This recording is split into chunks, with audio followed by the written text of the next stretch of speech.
Good day, ma'am. Today, I will be discussing about the four approaches. So first is we have the multidisciplinary approach. So in this approach involve using knowledge and skills from different subjects to study a common topics. But each subject remains separate and focused on its own perspective.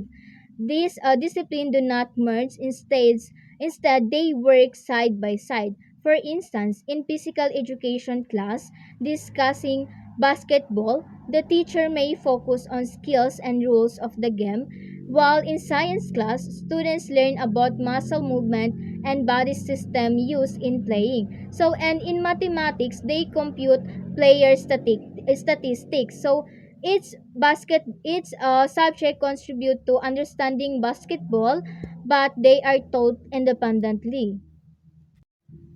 The second one is interdisciplinary approach. So these connect two or more subjects by blending their concepts and skills to create a more integrated learning experience. So these subjects interact and overlap during instructions. For instance, in physical education class, students may learn about heart rate monitoring while performing exercise. The lessons combines physical education and science because students apply knowledge about the circulatory system while engaging in physical activities. So the teachers intentionally connects the concept from both subjects within one lesson. The third one is interdisciplinary approach. So in this approach, focus on integrating different topics or skills within a single subject areas.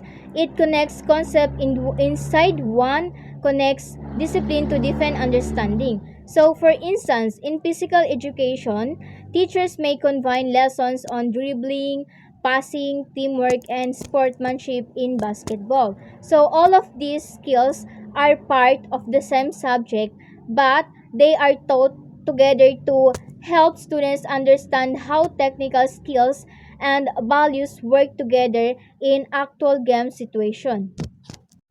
And the last one is transdisciplinary approach. So this approach goes beyond individual subjects and focus on real-world problems or themes. So this is learning is organized around the issues that require knowledge and skills from multi-disciplines. So often without separating them into traditional subject boundaries. For instance, students may work on projects about promoting healthy lifestyle in their community, so they research nutrition like science, and then create poster and campaigns like arts and language, and calculate budgets like mathematics, and organize physical activities. So in physical education, so this focus is solving a real life problem, not just learning subject content.